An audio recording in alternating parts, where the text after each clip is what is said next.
తెలంగాణ రైతాంగానికి ఈ యాసంగిలో వరి పంట వేయకుండా ఇతర పంటలు వేయండి.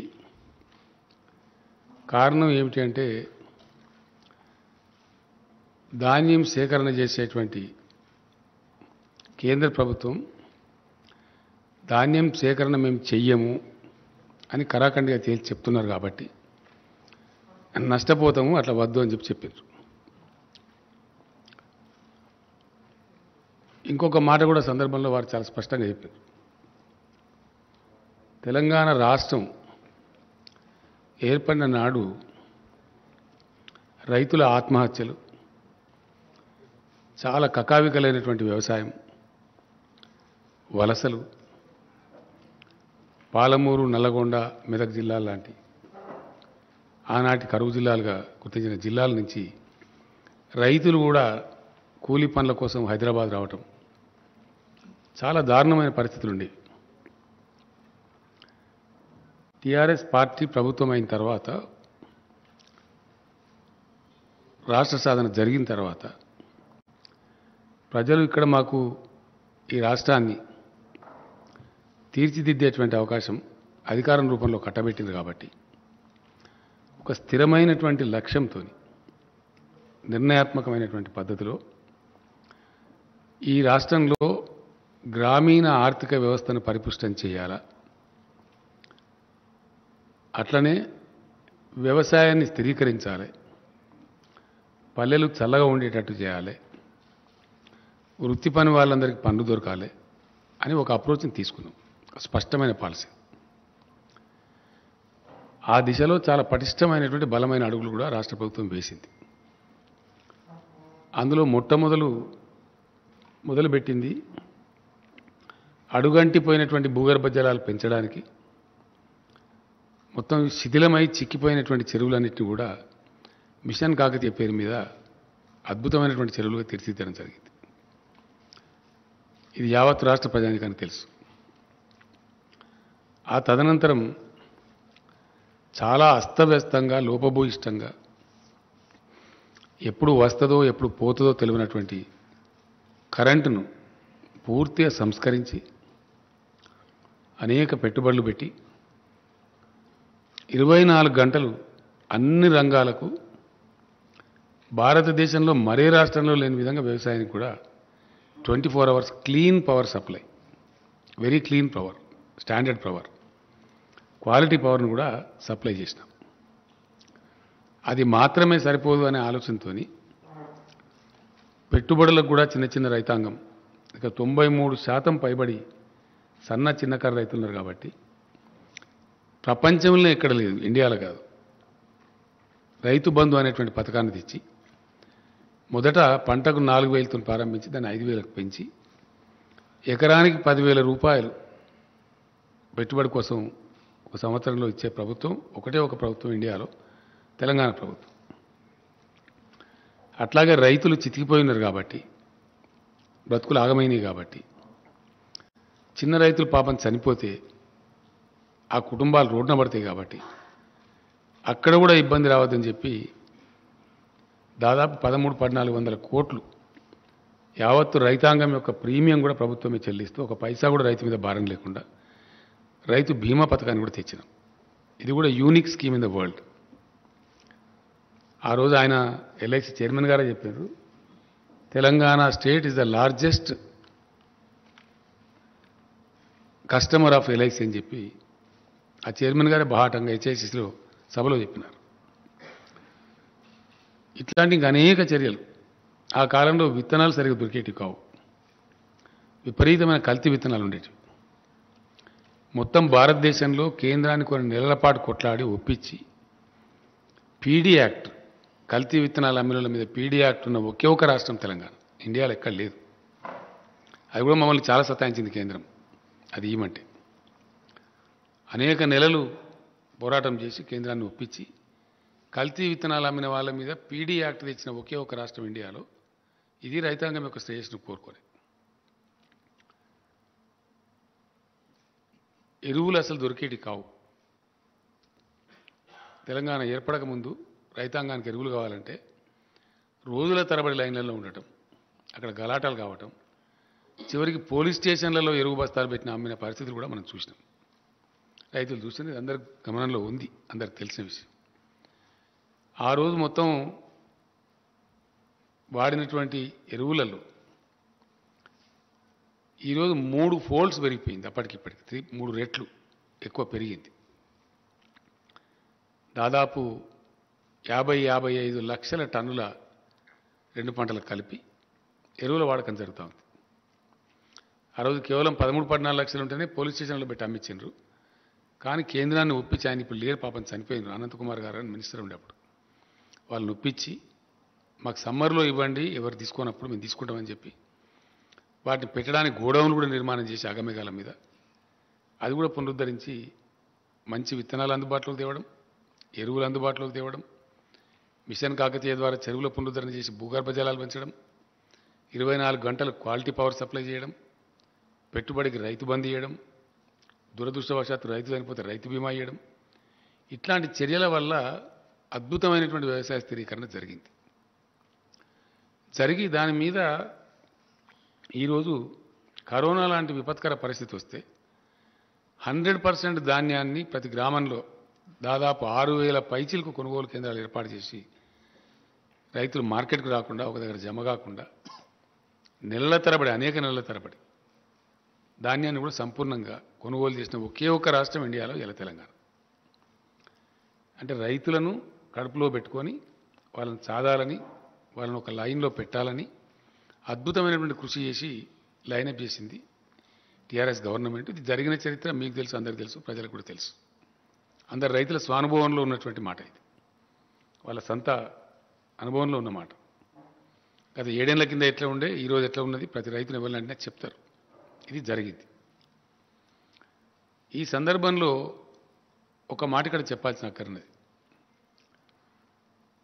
భారత రాజ్యాంగ నిర్మాతలు ఆహార కొరత దేశంలో సంభవించినప్పుడు ప్రజలకు ఆహార కొరత రాకుండా చూసేటువంటి బాధ్యతను కేంద్రం మీద పెట్టారు. అందులో నుంచి పుట్టుకొచ్చిందే food corporation of India. Food corporation of ఇండియాకు దేశవ్యాప్తంగా ఆల్మోస్ట్ అన్ని, దేశంలో ఎన్ని తాలూకా సెంటర్లు ఉన్నాయో అన్ని తాలూకా సెంటర్లలో సైంటిఫిక్ గోడౌన్స్ ఉంటాయి. నెలల తరబడి, సంవత్సరాల తరబడి ధాన్యం నిల్వ చేయాల్సి వచ్చినా నిల్వ చేసేటువంటి సదుపాయం ఉండేది ఓన్లీ కేంద్ర ప్రభుత్వం దగ్గర, అది కూడా ఎఫ్సీఐ దగ్గర. తప్పిస్తే ఏ రాష్ట్రం దగ్గర కూడా ఉండదు, ఆ అవకాశమే ఉండదు. ఇండియాలో ఉండే ఏ రాష్ట్రం దగ్గర కూడా ధాన్యం నిల్వ చేసేటువంటి గోడౌన్స్ ఉండవు. ఉన్న కొద్ది రోజుల కోసమే ఉంటాయి తప్ప సైంటిఫిక్ గోడౌన్స్ ఉండవు. సైంటిఫిక్ గోడౌన్స్ ఇంటర్నేషనల్ స్టాండర్డ్లో కలిగి ఉన్న ఒకటే ఒక సంస్థ భారత ఆహార సంస్థ, that is food corporation of India. ఎందుకంటే ఎక్స్పోర్ట్ చేయాలన్నా without seeking any permission from anybody కేంద్రం చేయగలదు. లేదు ఇథనాల్ లాంటి ప్రత్యామ్నాయ వాడకానికి పంపాలన్నా కేంద్రం డెసిషన్ తీసుకొని పంపగలదు. ఈ అధికారాలు ఇవి కూడా ఏ రాష్ట్ర ప్రభుత్వానికి కూడా లేవు, అట్లానే తెలంగాణ ప్రభుత్వానికి కూడా లేవు. ఇది కూడా స్పష్టం. అంటే రాష్ట్రం, దేశంలో కరువు కాటకం, అతివృష్టి, అనావృష్టి వచ్చినప్పుడు ఫుడ్ సప్లైకి దోకా లేకుండా చేయాలి కాబట్టి, చాలా పెద్ద జనాభా ఉన్న దేశం కాబట్టి ఈ బాధ్యత కేంద్రం మీదనే ఉంది, రాష్ట్రాల మీద లేదు. ఇక్కడ ఓ రాష్ట్రంలో బాగుండొచ్చు, ఓ రాష్ట్రంలో బాగా లేకపోవచ్చు. బ్యాలెన్స్ చేసేటువంటి అధికారం కేంద్రానికి పెట్టిండ్రు, అది వాళ్ళ దగ్గరనే ఉంది. ఇప్పుడు ఏం జరుగుతూ ఉంది దేశంలో అంటే చాలా విచిత్రంగా, ఇప్పుడు ఉన్నటువంటి కేంద్ర ప్రభుత్వం తన బాధ్యతను విస్మరిస్తూ పూర్తి బాధ్యత రాహిత్యంగా మేము ధాన్యం తీసుకోము అని కాలికి పెడితే మెడకు పెడితే పెట్టేటువంటి మెలికలు తిప్పుతూ ఉంది. దీని మీద అధికారులు, సివిల్ సప్లై శాఖ మంత్రి గారు, ఇండస్ట్రీస్ మినిస్టర్ గారు, ఇంకా అనేక పనుల నిమిత్తం వెళ్తూ ఈ పని మీద కూడా అగ్రికల్చర్ మినిస్టర్ గారు చాలా ట్రిప్పులు ఢిల్లీకి చేసినాం, చాలా కన్ఫ్యూజ్ చేసినారు. వాళ్ళు ఎంఓయూ చేస్తారు, ఎఫ్సిఐ, కేంద్ర ప్రభుత్వం నిరాకరిస్తుంది. ఇప్పుడు మీకు ఇచ్చిన కాగితాలలో ఉన్నాయి, మీకు ఇచ్చిన క్లియర్ సెట్స్ ఇచ్చిన 5 సెట్స్ ఇచ్చినాం మీకు. ఇప్పుడు మేము దానిలో రకరకాలుగా కాలుకు పెడితే మెడకు పెడితే కాలుకు ఎంత కూడా పెట్టడం జరుగుతూ ఉంది. ధాన్యం తీసుకోము అని చెప్పి నిరాకరిస్తున్నారు. రాష్ట్రాలు ఏం చేయలేవు, ధాన్యాన్ని తీసుకుని ఎక్కడ పెట్టాలి? రాష్ట్రం పెట్టే వ్యవస్థ లేదు, ఎక్స్పోర్ట్ చేసే అధికారం లేదు, మళ్ళీ కేంద్రం దగ్గర పోవాలా, ఆ నిల్వలు పెట్టేటువంటి గోడౌన్స్ లేవు. కాబట్టి రాష్ట్రం ఏం చేయజాలదు. చరిత్ర మొత్తం చూస్తే కూడా మనం మొత్తం స్వతంత్రం వచ్చిన కానీ చెప్పేదాకా గతంలో మీ అందరు గుర్తుండే ఉంటుంది లెవీ బియ్యం సేకరణ అనేది. అప్పుడు ఆహారం ధాన్యం తక్కువ ఉన్నప్పుడు రైతు వేరే చోట అమ్ముకుంటా అంటే అమ్ముకొని ఇవ్వకుండా కూడా బలవంత పెట్టి లెవీ సేకరణ అని చెప్పి చేసేది. ఖచ్చితంగా ప్రతి రైతు ప్రతి మిల్లర్ ఇంత ఇవ్వాలని చెప్పి చేసేది ఒక కాలంలో. ఇప్పుడు ఆ బాధ్యత కేంద్రం మీదనే ఉంటుంది. మొన్న ఈ మధ్య దాదాపు నెల రోజుల క్రితం ఎంత కొంచెం చిక్కు వస్తున్నదని చెప్పి తెలిస్తే నేనే స్వయంగా ఢిల్లీకి వెళ్ళి ఆ సంబంధిత శాఖ మంత్రి గారిని కలిసి మాట్లాడడం జరిగింది. ఎఫ్సిఐ ఎంఓయూ చేయడం మీరు నిరాకరించడం మరి ఇది సరైన పద్ధతి కాదు కదా. ఒక సంవత్సరం టార్గెట్ మీరు ఎంత తీసుకుంటారో చెప్పండి మా రాష్ట్రం నుంచి, దాని ప్రకారం మేము రైతులకు కూడా చెప్తాం పంట మార్పిడి చేసుకుంటామని చెప్పినాం. ఆ పంట మార్పిడి చేయించండి అని నాతో చెప్పిండు. ఆయన నాతో చెప్పడానికి మీకు ఇచ్చిన సెట్స్లో కూడా ఉంది 3 times క్లియర్గా పంట మార్పిడి చేయించండి, పంట మార్చండి, మార్చిన పంట రైతులు వేస్తే వాళ్ళకి ఇన్సెంటివ్ కూడా ఇవ్వండి అని చెప్పి కూడా రాశారు. క్లియర్ మీకు ఇచ్చిన సెట్స్లో ఉంది, తీసుకోమని చెప్పి. ఇక్కడ ఇంకో విచిత్రమైన పరిస్థితి ఏంటంటే ఈ బియ్యం దీనికి ఒక చిన్న కథ ఉన్నది. ఇది ప్రజలకు తెలియాలి కాబట్టి నేను చెప్తా ఉన్నాను. ఏంది కథ అంటే వర్షాకాలంలో పండే పంటనేమో తక్కువ టెంపరేచర్ ఉన్నప్పుడు పంట చేతికి వస్తుంది. అప్పుడు దానికి నూకలు కావు, మిల్లర్స్ కూడా ప్రాబ్లం ఉండదు. తెలంగాణ ప్రాంతంలో యాసంగిలో పండే పంట ఏదైతే ఉంటుందో అది ఫిబ్రవరి 20 తర్వాత ఫ్లవరింగ్ అంటే ఈంతేనే ధాన్యం వస్తుంది, లేకపోతే తాళైపోతుంది. ఫిబ్రవరి 20 తర్వాత న్యాచురల్గా మన దగ్గర టెంపరేచర్స్ పెరుగుతాయి. మార్చ్ ఏప్రిల్ దాకా వరి కోతలు జరుగుతాయి. అప్పుడు 35 degrees దాటిపోతుంది. అప్పుడు ఏమైందంటే నూక అయిపోతుంది. ఆ నూక కావద్దు, ఎక్స్పెక్టెడ్ అవుట్ టర్న్ రావాలి అంటే దేశంలో కొన్ని రాష్ట్రాలలో బాయిల్డ్ రైస్ వినియోగం ఉంది కాబట్టి దాన్ని బాయిల్ చేసి మిల్లర్స్ తయారు చేసి ఇస్తారు. పబ్లిక్ డిస్ట్రిబ్యూషన్ సిస్టమ్ కింద కంట్రోల్ బియ్యం ఇచ్చేది ఏదైతే ఉంటుందో కేంద్ర ప్రభుత్వమే అన్ని రాష్ట్రాలకు కేటాయిస్తుంది కాబట్టి వాళ్ళు బాయిల్డ్ రైస్ తీసుకునేది యథావిధిగా రాష్ట్రాలకు పంపించింది. వాళ్ళు దాన్ని తీసుకోమని నిరాకరిస్తున్నారు. అంటే తెలంగాణలో యాసంగి వరి పంట అంటే బాయిల్డ్ రైసే, మామూలు రైస్ రాదు. వస్తే చాలా తగ్గిపోతుంది. వర్షాకాలందేమో రా రైస్ వస్తుంది, కానీ దీనిలో రాదు. యాసంగిలో వరి పంట అంటే డెఫినెట్గా బాయిల్ చేయాల్సి వస్తుంది మ్యాక్సిమం. రా రైస్ పడితే ఏమైందంటే నూక ఎక్కువైపోయి బియ్యం % తగ్గిపోయి అది గిట్టుబాటు కాదు, అందువల్ల చెయ్యరు. దాన్ని దృష్టిలో పెట్టుకొని కేంద్రం తీసుకొని అంటున్నది. గత సంవత్సరం ఏం చేసినారు మీకు ఇచ్చిన దానిలో ఉంది, మీరు 80% బాయిల్డ్ రైస్ ఇవ్వండి, 20% మామూలు రైస్ ఇవ్వండి, మేము తీసుకుంటాం, అన్లిమిటెడ్ క్వాంటిటీ తీసుకుంటామని చెప్పి ఇక్కడ ఉండబడే ఎఫ్సిఐ జనరల్ మేనేజర్ ఆయన మన సివిల్ సప్లైస్ కమిషనర్ గారికి లెటర్ ఇచ్చాడు. 50 లక్షల టన్నుల బాయిల్డ్ రైస్కు ఒప్పందం చేసి ఇచ్చారు. ఆ లెటర్ కూడా ఉంది, మీకు ఇచ్చిన దానిలో ఉంది. కానీ తీరా అయింది ఒక 24 లక్షల టన్నులు తీసుకొని మిగతా మేము తీసుకోమని మెలకబెట్టారు. నేను మొన్న వెళ్ళినప్పుడు మీరు తీసుకోమంటే మరి మేము ఇప్పుడు ఏం చేయాలా? ఆ ధాన్యం ఎట్టుకోవాలా? మాకేం వ్యవస్థ లేదు. ఎట్లా ఉంటుంది అంటే మీరు భవిష్యత్తులో మాకు బాయిల్డ్ రైస్ ఇవ్వము అని రాతపూర్వకంగా ఇవ్వండి, ఇన్ రైటింగ్ ఉన్నది, మీకు ఇచ్చిన లెటర్లో ఉంది, ఇన్ రైటింగ్ ఇవ్వండి, ఇస్తేనే మీ దగ్గర ఇప్పుడు ఉన్నది తీసుకుంటాం, లేకపోతే తీసుకోం.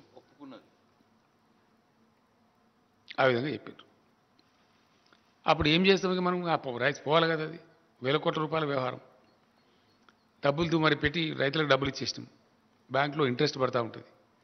కాబట్టి దాన్ని ఏం చేసినామంటే రైటింగ్ రాసి ఇచ్చినాం ఆయన బలవంతం. కాబట్టి అక్కడికి ఇంకొక 5 లక్షల టన్నులు తీసుకోలే. మొదలు 24 లక్షల టన్నులు, తర్వాత మళ్ళీ 20 లక్షల టన్నులే తీసుకున్నారు. ఇంకొక 5 లక్షల టన్నులు ఇప్పుడు మిగిలింది. ఇది గత యాసంగి బదిలీ. దాని సంగతి ఇంకా తేల్చలేదు కేంద్రం, వాళ్ళ దగ్గర పెండింగ్ ఉంది ఆ ఇష్యూ. నేను చెప్పి వచ్చినా ఆయన మంచిగా పరిశీలించి చేస్తా అని చెప్పిండు, అది అక్కడ పెండింగ్ ఉంది. అదొక భాగం. దాని సంగతి ఏందని తెలియదు. రెండవ భాగం, ఈ సంవత్సరానికి ఎంత ఇస్తారో చెప్పండి అని అడిగినాం.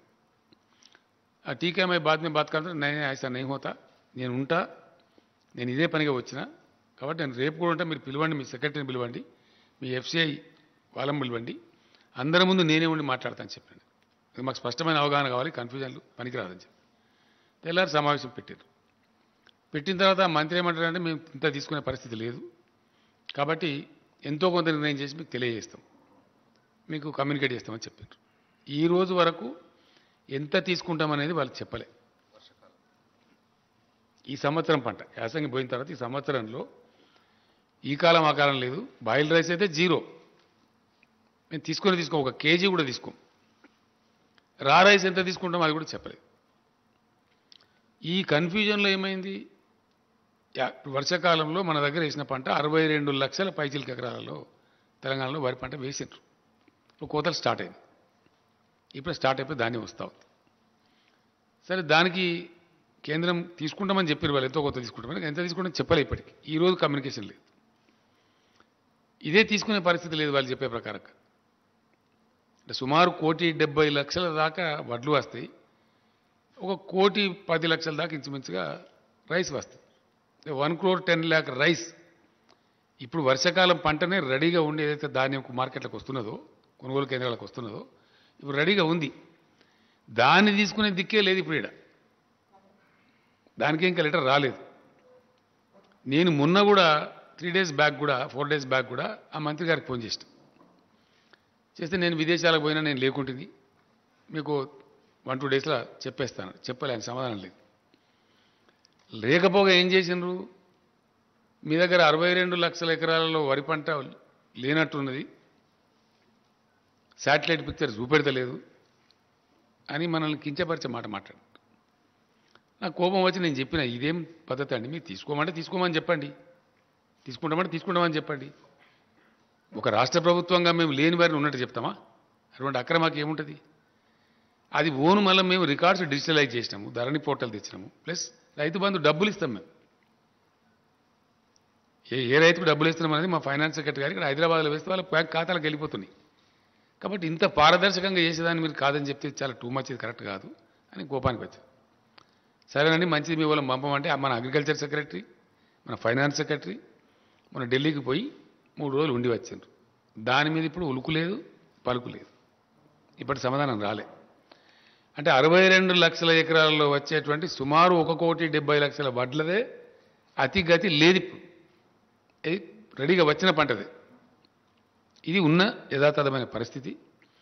దీని మీద వాళ్ళు ఎట్లా మాటలు మార్చినరో, ఎట్లా లెటర్లు ఇచ్చినరో, ఇవన్నీ కూడా మీకు నేను 5 sets ఇచ్చిన.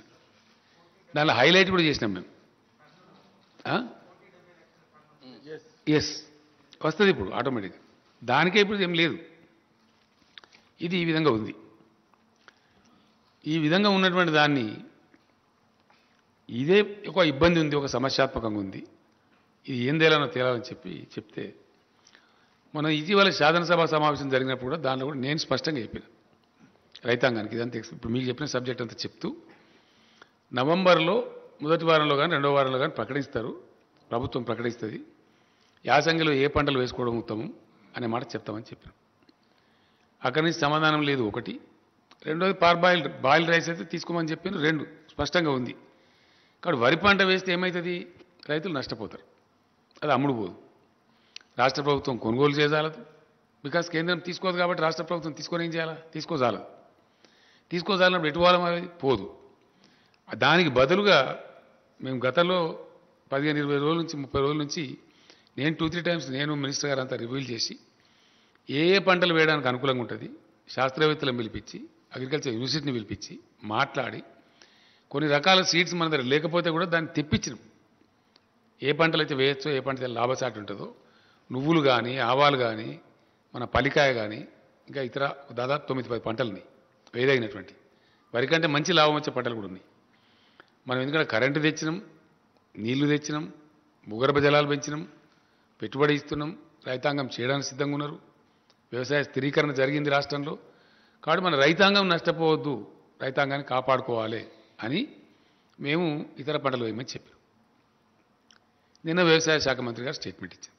ఇది ధాన్యం పంట, దాని సేకరణ, దాని చుట్టూ ఉన్నటువంటి విషయం ఒక స్పష్టమైన అవగాహనతోని మేము చెప్పిన రైతులకు ఎందుకు చెడిపోయి ఎటుకాకుండా అయిపోయి గత్తరబిత్తరైపోయి ఆత్మహత్యలు చేసుకొని ఆగమైపోయిన తెలంగాణ రైతాంగాన్ని 7 సంవత్సరాల అవిరళ కృషి ద్వారా, అనేక పటిష్టమైన చర్యల ద్వారా ఒక దరికి తెచ్చినాం.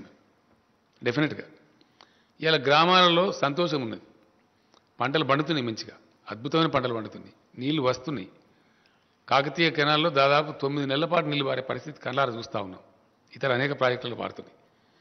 ఇట్లా చేసి పెండింగ్ ప్రాజెక్టులు కంప్లీట్ చేసినాం. కాళేశ్వరం లాంటి పెద్ద ప్రాజెక్టులను కంప్లీట్ చేసినాం. ఇవన్నీ చేసి ఒక స్థిరీకరణ చేసి ఇప్పుడిప్పుడే స్థిరపడి నిలదొక్కుని బ్రహ్మాండంగా రైతాంగం ఒక ఆశావాద దృక్పథం అయిపోతున్నారు. బ్యాంకులలో లోన్లు తీసుకుంటలేరు, తగ్గిపోతూ ఉంది. పెట్టుబడి అందిస్తున్నాం కాబట్టి సకాలంలో టైంలు పోతుంది కాబట్టి చిన్న రైతుకైతే బ్యాంకు పోయి లోన్ తీసుకునే అవసరమే లేకుండా పోతూ ఉంది. ఆ రకంగా జరుగుతూ ఉంది. ఈ పరిస్థితి ఈ విధంగా ఉంటే నిన్న మంత్రి గారు స్టేట్మెంట్ ఇస్తే ఈ రాష్ట్ర బీజేపీ అధ్యక్షుడు, దేశాన్ని పరిపాలించేటువంటి బీజేపీ అధ్యక్షుడు చాలా బాధ్యతారహితంగా అసత్యమైనటువంటి విషయాన్ని, పచ్చి అబద్ధాన్ని ఆయన చెప్తున్నాడు. ఏమని చెప్తున్నాడు ఆయన? మీరు రైతులు వరి పంటనే పండించాలి, పండించండి, మెడలు వంచి మేము కొనిపిస్తాం. ఎవరి మెడలు వంచుతాడైనా? ఆయన మెడ వంచుకుంటాడా? కేంద్రం మెడ వంచుతాడా? ఎవరి మెడ వంచుతాడు? ఇంత దురుసుగా ఎట్లా మాట్లాడతారు నాకు అర్థం కాదు. ఏం పద్ధతిలో మాట్లాడతారు? కేంద్ర ప్రభుత్వం ఆర్డర్ ఇస్తుందా మరి? నేను కూడా ఈరోజు చెప్తున్న రైతాంగానికి ఏంటంటే, తెలంగాణలో సామెత ఉంటుందండి, మంది మాటలు పట్టుకొని మారమానం పోతే మళ్ళొచ్చే వరకు ఇల్లు కాలిపోయింది. ఈ అడ్డదిడ్డం మాట్లాడి, బాధ్యత లేకుండా మాట్లాడి, అనధికారికంగా మాట్లాడి, ఢిల్లీ బీజేపీ ఏమో ఇది చెప్తుంది, ఈ లెటర్లు ఇస్తుంది బాజాప్తా అఫీషియల్గా గవర్నమెంట్ జరిగే కరస్పాండెన్స్లో లెటర్స్ ఇచ్చి మేము కొనము, బాయిల్డ్ రైస్ అయితే 1 కిలో కూడా తీసుకోము అని వాళ్ళు కండిషన్లు పెట్టి రాసి డబ్బులు పేమెంట్ ఇవ్వకుండా రాష్ట్ర ప్రభుత్వాన్ని సతాయిస్తారు. ఈయన రాష్ట్ర అధ్యక్షుడిగా ఉండి, ఒక పార్లమెంట్ సభ్యుడిగా ఉండి పూర్తి అబద్ధాన్ని, పూర్తి పచ్చి తప్పును, పూర్తి నిర్లక్ష్య వైఖరితో బాధ్యతారాహిత్యంగా ఏది పడితే అది మాట్లాడగలుగుతాము అనేటువంటి ఒక దీంతో ఆయన మాట్లాడాడు. అది పూర్తి తప్పు. ఆయనకు నెత్తి లేదు, నాకు కత్తి లేదు, ఆయనకేమి జిమ్మదారి లేదు, బాధ్యత లేదు. ఈ మాటలు చాలా మాట్లాడుతున్నాడు ఆయన చాలా రోజుల నుంచి. నేను కూడా క్షమిస్తూ వచ్చిన, నా స్థాయి మనిషి కాదు, చిన్నవాడు, పట్టించుకోలే. నా మీద వ్యక్తిగతంగా అడదిడంగా మాట్లాడినా పట్టించుకోలే. ఏనుగు పోతుంటే ఎన్నికలు మరుగుతాయని చెప్పి వదిలిపెట్టాం. కానీ మరీ టూ మచ్గా బాధ ఎక్కడ కలుగుతుంది? తెలంగాణ రైతులను 7 ఏళ్ల నుంచి మేము కంటికి నిద్ర లేకుండా కాపాడి ఒక స్థాయికి తెచ్చి, వాళ్ళ అప్పులు కట్టిపించి, వాళ్ళని గడ్డకేసి, వాళ్ళు బాగుపడాలని మేము తీసుకొని పోతూ ఉంటే మొత్తం రైతాంగం యొక్క బతుకునే ఆగం చేసే విధంగా బాధ్యత లేకుండా, నీకేం కావాలి? రైతులు ధాన్యం పండియాలి, నువ్వు ఢిల్లీలో తీసుకోవు, ఇక్కడ రోడ్ల మీద కూర్చొని ధర్నా చేయాలి, నీ రాజకీయ పబ్బం గడవాలి, అంతే కదా? దీని అనుకున్నది ఏంది? What is that we should understand? ఇలా నేను మాట్లాడాల్సిన అవసరం ఏమొచ్చింది ప్రత్యేకించి? నిన్న అతను స్టేట్మెంట్ ఇచ్చి ఒక కన్ఫ్యూజన్ క్రియేట్ చేసింది కాబట్టి డెఫినెట్లీ నేను రైతాంగానికి చెప్తా ఉన్నా, ఈ సొల్లు కబుర్లు నమ్మి, ఈ పనికి మాలిన మాటలు నమ్మి వరి పంట కనుక వేస్తే దెబ్బ తింటాము. ఇక తెలంగాణలో ఉండేటువంటి వాతావరణ పరిస్థితుల వల్ల యాసంగిలో వరి పంట మనకు క్షేమదాయకం కాదు. తీసుకునేటువంటి కేంద్రం చేతులు ఎత్తేస్తూ ఉంది, మేము తీసుకోమని నిరాకరిస్తూ ఉంది. కేంద్రం మొదటి నుంచి కూడా ఆనాటి నుంచి ఈనాటిదాకా రైతు వ్యతిరేకంగా పోతూ ఉంది. రైతు ప్రయోజనాలను కార్పొరేట్లకు అప్పచెప్తా ఉంది.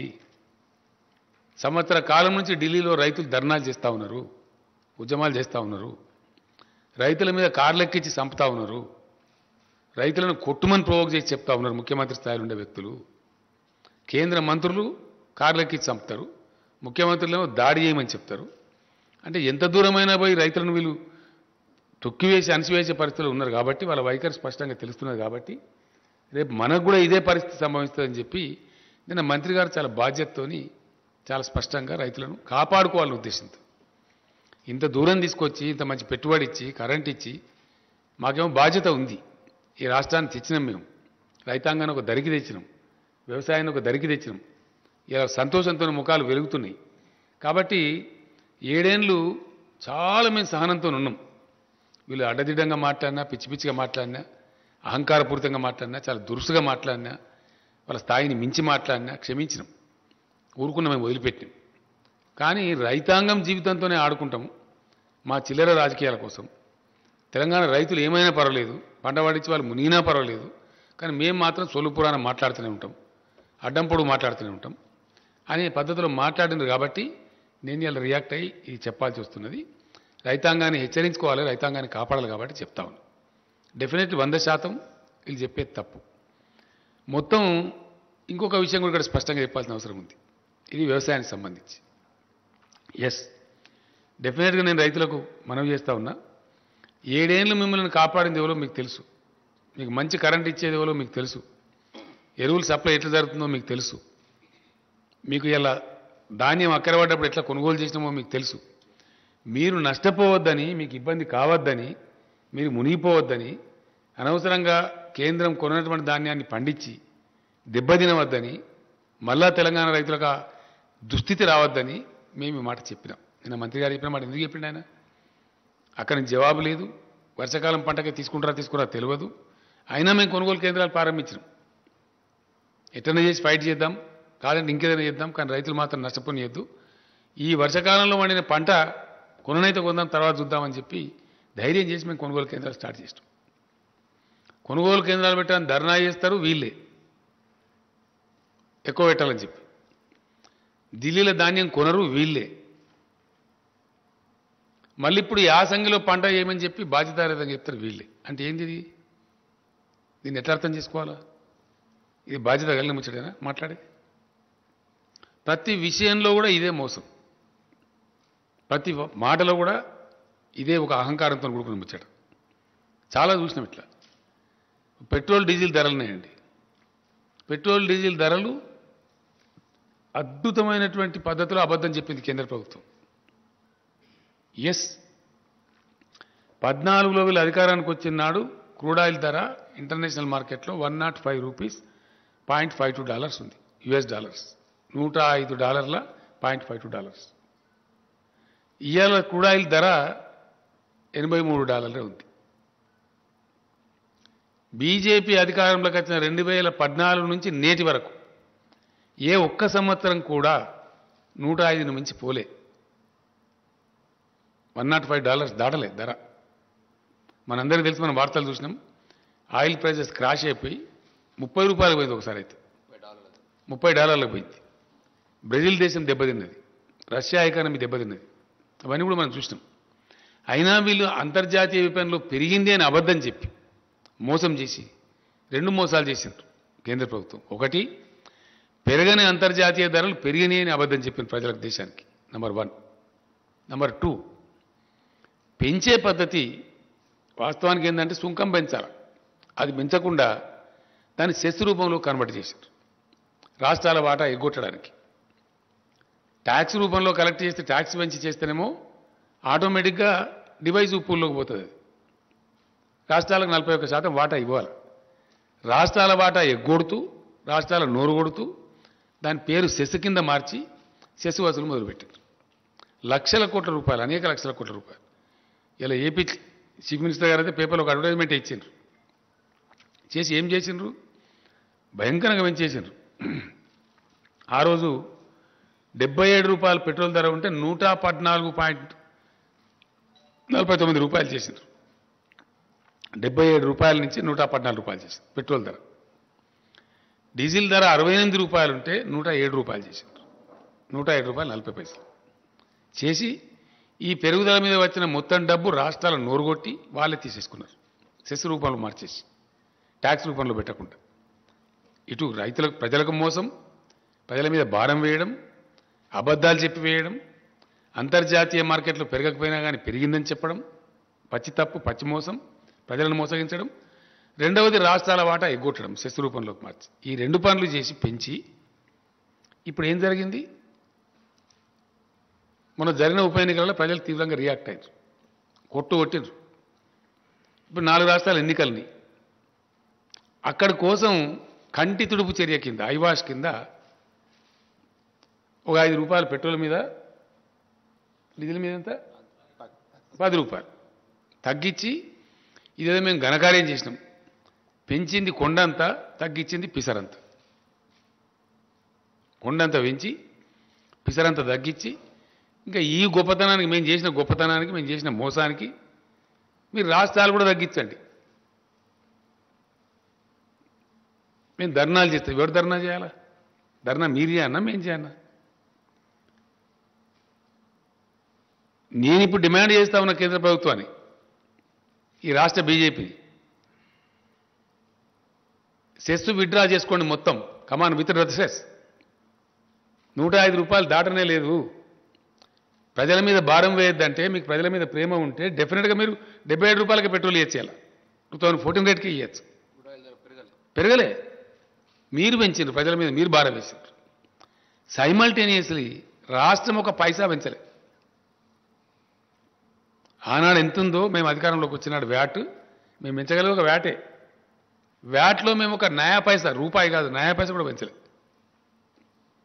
పక్కనున్న ఏపీ అన్న కనీసం వాళ్ళు రోడ్డు సెస్ అని చెప్పి ఒక రూపాయి తీసుకుంటారు, కానీ మేము రూపాయి కాదు పైసా కూడా తీసుకోలేదు. ఒకటి మీరు పెంచిండ్రు, 2 మేము రాష్ట్రం పెంచలే. ఇలా మమ్మల్ని తగ్గించి మనం ఎట్లా మాట్లాడతావు? నువ్వు ఏ నైతికతతో మాట్లాడతావు? అంటే అడ్డం పొడువు ఇష్టం వచ్చినట్టు నోటికొచ్చినట్టు ఏదైనా సరే మాట్లాడచ్చు అని చెప్పి ఒక అహంకారంతో మాట్లాడుతూ ఉన్నారు. మితిమీరి అతిమీరి అడ్డదిడ్డంగా మాట్లాడుతూ ఉన్నారు. నేను ఇక్కడ ఒకటే మాట మనం చేసేది ఏంటంటే, నన్ను వ్యక్తిగతంగా నిందించినా నేను పడ్డా. ఇదే రాష్ట్ర బీజేపీ అధ్యక్షుడు చాలా చిల్లరగా, చాలా నీచంగా, చాలా దారుణంగా కేసీఆర్ను జైలుకు పంపిస్తాం, మా వ్యూహం మాకుంది, మా జాతీయ అధ్యక్షుడు చెప్పిండు నాకు అని బహిరంగ ప్రకటనలు చేసిండు. అయినా మేము కేర్ చేయలే. ఏనుగోంగా ఎన్ని కుక్కలు మరుగుతాయి అనుకుని నన్ను జైలుకు పంపిస్తావాను? బలుపా? అహంకారమా?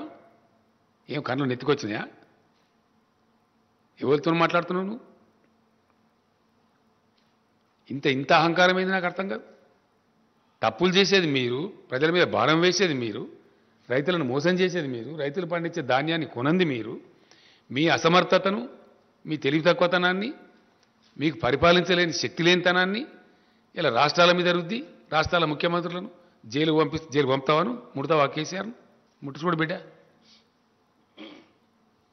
టచ్ చేసి చూడు కేసీఆర్ను. కేసీఆర్ను జైలుకు పంపి నువ్వు ఇక్కడ బతికి బట్టగాడి తిరుగుతా అనుకుంటున్నావా? ఏమి మేము చేతులు ముడుచుకొని కూర్చున్నాం అనుకుంటున్నావా? ఇష్టం వచ్చినట్టు మాట్లాడచ్చునా? ఇష్టం వచ్చిన ప్రచారాలు చేయొచ్చునా? సోషల్ మీడియాలో ప్రచారం, బయట ప్రచారం అన్ని అబద్ధాలు, అన్నిటికన్నీ. మేమేదో డబ్బులు ఇస్తే మేము డైవర్ట్ చేసినట్టు మాట్లాడడం.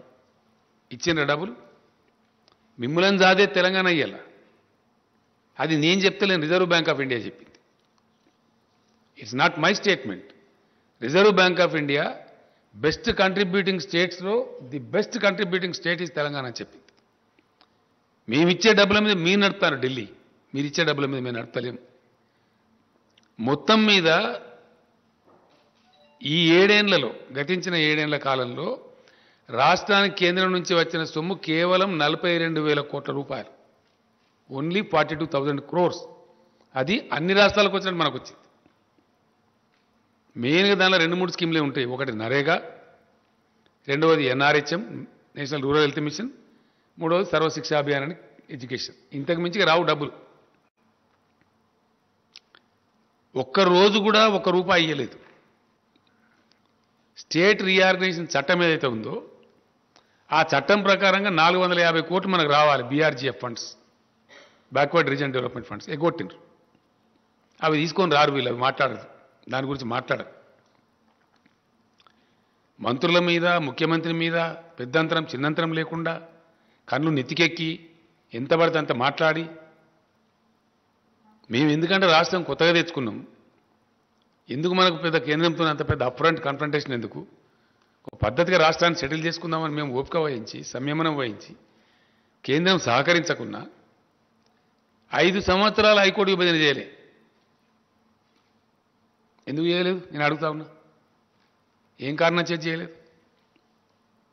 మీది అసమర్థ ప్రభుత్వం కాదా? Why did not you separate the high court for 5 long years? What was the intention behind it? రాష్ట్రం వస్తుంది, రాష్ట్రానికి నీళ్ళ వాటర్ రావాలి. మేము అడిగినాం, కేంద్ర ప్రభుత్వాన్ని అడిగే అధికారం మాకు ఉంది కాబట్టి అడిగినాం. సెక్షన్ 3 కింద ట్రిబ్యునల్కి రిఫర్ చేయండి మాకు వాటా తేల్చాలని చెప్తే ఈరోజు తేల్చారు. ఏం కారణం? మీ అసమర్థతనా, మీ అవివేకమా, మీ తెలివి తక్కువతనమా, మీ చేతగాంతనమా? అది చేత కాదు మీకు, అది మాట్లాడేది లేదు. బీఆర్జీఎఫ్ ఫండ్స్ 450 కోట్ల రావాలి, దాని గురించి మాట్లాడేది లేదు. చట్టం ఉంది, నవోదయ పాఠశాలల చట్టం ఉంది. ఇప్పటికి 50 దరఖాస్తులు ఇచ్చిన ప్రధానమంత్రికి నేను 50. కొత్త జిల్లాకు ఒక నవోదయ పాఠశాల పెట్టి తీరవలే కేంద్ర ప్రభుత్వం అని చట్టం ఉంది. ఇది యాక్ట్ ఉందండి, మీరు యాక్ట్ కింద మాకు ఇవ్వాలి ధర్మం అని చెప్పి కొత్త జిల్లాలకు నవోదయ పాఠశాల ఇవ్వమంటే ఒక్కటి కూడా ఇయ్యలే. నో. 157 కళాశాలలు, మెడికల్ కళాశాలలు మంజూరు చేస్తే తెలంగాణకు ఒకటి ఇయ్యలే. Not even one. ఏడవన్నారు ఈ బీజేపీ నాయకులు? ఇక్కడ నుంచి ఉన్న కేంద్ర మంత్రి ఎక్కడ వండుకున్నాడు? ఇక్కడ నుంచి ఉన్న ఎంపీలు ఎక్కడ వండుకున్నారు? What is your answer? First దీనికి సమాధానం చెప్పు. ఇప్పుడు మేం పెడతాం ధర్నాలుగా. ఎస్, ఉత్తర భారతంలో రైతులు ఎవరైతే కొట్లాడుతున్నారో వాళ్ళకి అండగా నిలుస్తాం. రైతు వ్యతిరేక చట్టాలు మొత్తం విత్డ్రా చేసుకోవాలి, ధర్నా చేస్తాం. డెఫినెట్గా సీరియస్గా కొట్లాడతాం. పెట్రోల్ మీద పెంచినటువంటి సెస్సులు, పెట్రోల్ డీజిల్ మీద వెంటనే విరమించుకోవాలి. మిమ్మల్ని పండనీయం, నిల్వనీయం. తెలంగాణలో పండించే వరి ధాన్యాన్ని పూర్తిగా కొనుగోలు చేయాలి. దమ్ముంటే ఈ రాష్ట్ర అధ్యక్షుడు నోటి మాటలు సొల్లు పురాణాలు మాట్లాడడం కాదు, పోయి తీసుకొని రా ఆర్డర్ను, నేను నిలబడేపిస్తా వరిధాన్యం. 70-80 లక్షలలో ఇప్పుడు వరిధాన్యం వేసే అవకాశం ఉంది తెలంగాణకు. అద్భుతమైన ఉత్పత్తి వస్తూ ఉంది. రైస్ మిల్లర్లు కూడా వాళ్ళ కెపాసిటీ పెంచుకున్నారు. తీసుకురా నువ్వు ఆర్డర్.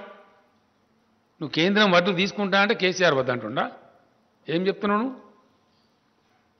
ఎంత బాధ్యతారహితంగా మాట్లాడుతున్నావు నువ్వు? మాట్లాడవచ్చునా? అట్లా మాట్లాడి తిరుగుతా అనుకుంటున్నావు తెలంగాణలో?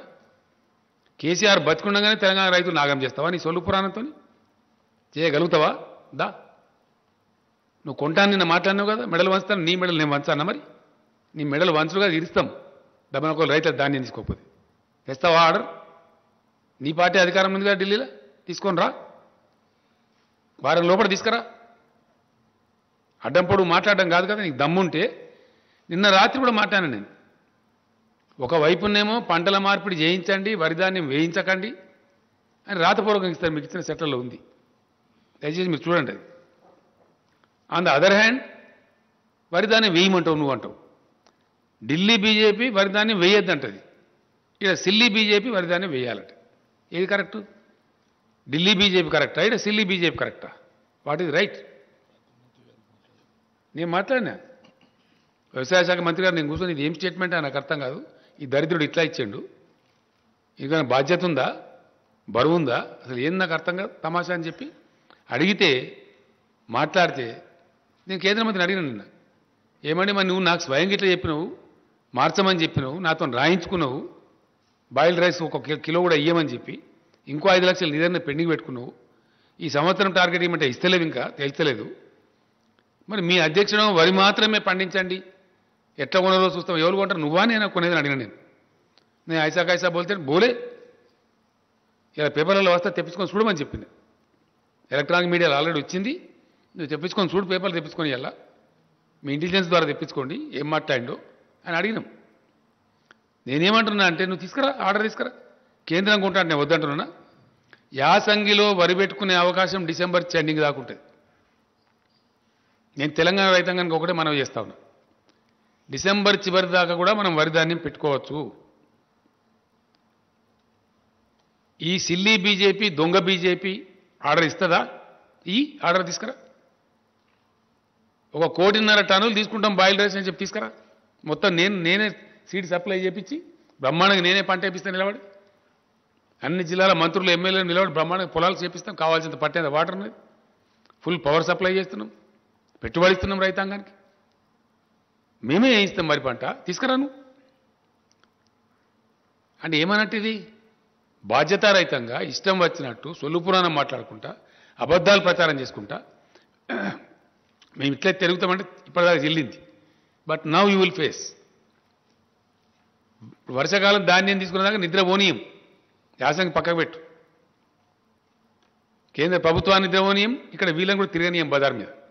మేం చేస్తాం ధర్నా. మీ ధర్నా సంగతి ఏందో మెడలు ఎవరు ఇవ్వంచాను, నీ ఇవ్వంచాను, నా ఇవ్వంచాను, ఎవరు ఇవ్వంచాను, ఏ ప్రభుత్వాన్ని ఇవ్వంచాను, ప్రజల ముందు పెడతాం బజార్లో. చాలా ఇష్యూలున్నాయి, ఇంకా చాలా అనేకమైన ఇష్యూల్ని. ఇన్ని రోజులు ఎందుకన్నా మేము ఒక మర్యాదగా పద్ధతిగా కొత్త రాష్ట్రం కాబట్టి దీన్ని సెటిల్ చేసుకుందాం అని చెప్పినాం. అన్ని ఉల్టాపల్టా మాట్లాడతారు, ప్రతి విషయానికి ఉల్టాపల్టా మాట్లాడతారు, ప్రతి విషయానికి అబద్ధాలు చెప్పడం. మీకు చేత కాదు, మీరేం చేయలే. మేము కమిట్మెంట్ ఉన్నోళ్ళం, మీ రాష్ట్రం తెచ్చిన వాళ్ళు.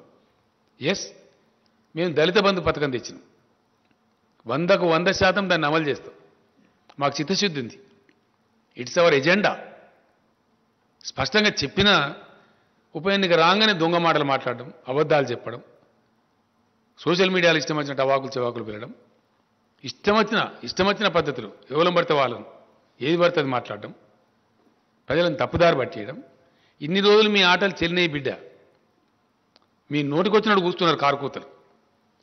దళితుల కోసం గిరిజనుల కోసం పెట్టినటువంటి అట్రాసిటీ చట్టాన్ని పట్టుకొని ఒక విధవ లొటపీస్ చట్టం ఉంటాడు. ఎవరు లొటపీస్? చట్టాలు గౌరవం లేదు, కోర్టు గౌరవం లేదు, దళిత గిరిజన ప్రజలంటే భయం లేదు. మీకు ఏం తమాషా చేస్తున్నారా ఈ రాష్ట్రంలో? ఏమో మీ అరాచకమా? ఏం చేసింది మీరు? ఏ వర్గం ప్రజలు చేసినారు? మీ 7 ఏళ్ల పరిపాలన ఈ దేశానికి ఒరగబెట్టింది ఏంటి? ఒక్క మంచి పని ఉందా మీ కేంద్రం చేసిన, ప్రభుత్వం చేసిన మంచి పని? ఒక్కటి మీరు దళితులకు చేసిండ్రా, గిరిజనులకు చేసిండ్రా, బీసీలకు చేసిండ్రా, రైతులకు చేసిండ్రా, నిరుద్యోగ యువకులకు చేసిండ్రా? ఒక్క మాట మీద నిలబడ్డరా? 15 లక్షలు ఇస్తామని ఇచ్చిండ్రా? 2 కోట్ల ఉద్యోగాలు ఇస్తామని ఇచ్చిండ్రా? Yes, I'm questioning. As a party president, as a chief minister, I'm questioning. ఏ మాట మీద నిలబడ్డారు మీరు? సందర్భం వచ్చినప్పుడల్లా భావోద్వేగాలు రెచ్చగొట్టడం. అయితే అంతర్జాతీయ సరిహద్దు భావోద్వేగాలు రెచ్చగొట్టాలి, లేకపోతే మతపరమైన భావోద్వేగాలు రెచ్చగొట్టాలి, ఓట్లు దండుకోవాలి. ఇదా రాజకీయం? ప్రజలతో చెలగాటమాడే పద్ధతి ఇదా? ఇలా మొత్తం నాశనం పట్టిన దేశాన్ని, దేశ జీడిపి మంట కలిసిపోయింది, ఫుడ్ సెక్యూరిటీలో నాశనం అయిపోయింది. నేపాల్ కన్నా, బంగ్లాదేశ్ కన్నా, పాకిస్తాన్ కన్నా తక్కువ ఉంటుందా ఇండియా జీడిపి? ఎవరి ఘనకార్యం ఇది? ఎవరి తప్పిది?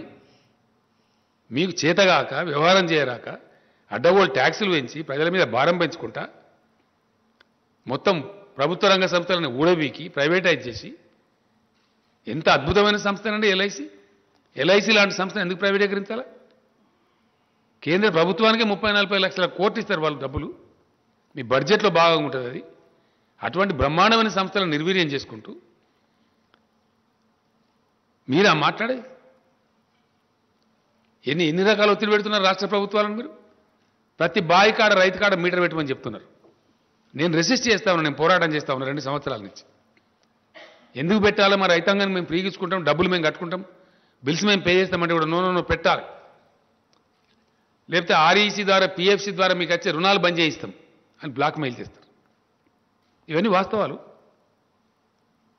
ఇప్పుడు తగులుకుంటాం, ఇక మాట్లాడతాం. మీ చరిత్ర ఏందో, మా చరిత్ర ఏందో, ప్రజలకు మీరేం చేసినారో, మేమేం చేసినామో ఇప్పటిదాకా అలో చేసినాం మేము. బట్ నో, ఖచ్చితంగా కేంద్ర ప్రభుత్వం వెంబడబడతాం, ఇక్కడ ఉండే బీజేపీ వెంబడబడతాం. ఈ సమస్యలకు ఎవరు జవాబు చెప్పానో, ఎవరు బాధ్యత వహించానో, ఈ రైతుల ధాన్యం సంగతి ఏందో, మిగతా పెండింగ్ ఏమి ఇచ్చానండి? స్టేట్ రీఆర్గనైజేషన్ యాక్ట్లో ఉన్న కూడా ఇంప్లిమెంట్ చేస్తలేరు. ట్రైబల్ యూనివర్సిటీ ఇవ్వాలి, నో ఇవ్వం. బయ్యారం ఉక్కు ఫ్యాక్టరీ పెట్టాలి, నో ఇవ్వం. కోచ్ ఫ్యాక్టరీ పెట్టాలి, ఇవ్వం. ఒక్క పని ఒక్కడన్నుందా పని?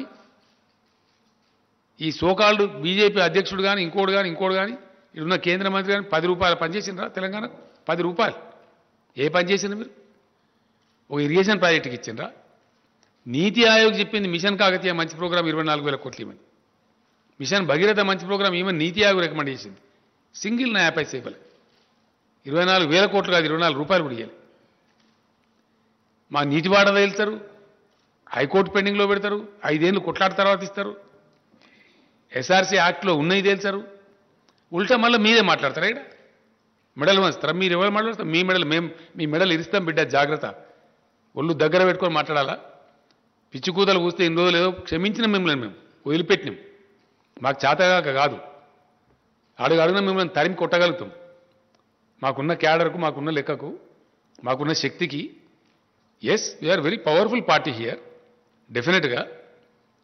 టుడే వీఆర్ 103 ఎమ్మెల్యేస్ ఉన్నాం. మా మిత్రపక్షం ఒక మజ్లిస్ పార్టీ ఉంది.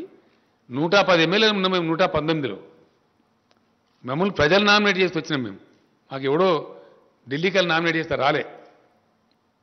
We are nominated by the people of Telangana, by the farmers of Telangana. Now today, for the convenience of union government, I am demanding the union food minister to declare the government of India policy. Please say what is that you are going to take, what is that you are not going to take. Telangana రైతాంగాన్ని మీరు మోసం చేయవద్దు. మేము రైతులను కడుపులో పెట్టి కాపాడుకుంటున్నాము. మీ చిల్లర రాజకీయాల కోసం వాళ్ళ బతుకులు నాశనం చేస్తామంటే చూస్తూ ఊరుకోడు కేసీఆర్. మా ఇష్టం వచ్చినట్టు మాట్లాడి బాధ్యతారహితంగా మాట్లాడతామంటే మీ మెడలు ఇస్తాం, జాగ్రత్త. ఎస్, డెఫినెట్గా నాలుగే ఉంది కదా ఇష్టం వచ్చినట్టు మాట్లాడడం, అడ్డగోలుగా మాట్లాడడం. వట్టిగానే ప్రాజెక్టులలో అవినీతి జరిగింది. ఎక్కడ జరిగిందా? పెట్టు కేసు, నీ దమ్ముంటే. Yes, conduct enquiry, we are ready. What rubbish you are talking on the streets? ఇష్టం వచ్చినట్టు మాట్లాడుకుంటా, కుక్కలు మురిగినట్టు మురుక్కుంటా, చట్టాలను మాట్లాడుకుంటా, మనుషులను మాట్లాడుకుంటా, అడ్డగోలు ప్రచారాలు చేసుకుంటా ఇంకా సహించాం, జాగ్రత్త. Be careful. మేము ఉద్యమాలు చేసిన వాళ్ళం, మహామహా రాకాసులతో కొట్లాడిన వాళ్ళం. ఈ గోకాసులు ఏం లేక నలిసి పారేస్తాం. తమాషా చేస్తున్నారా ఈ రాష్ట్రంలో? What is this? ఇప్పటిదాకా మేము ఎందుకన్నా మంచి పద్ధతిలో పోయినాం. నేను ప్రధానమంత్రి కూడా చెప్పిన, మీరు చేయాల్సినవి చేస్తలేరు, అయినా మేము మీకు కోఆపరేట్ చేస్తున్నాం. అనేక సందర్భాల్లో కోఆపరేట్ చేసినాం.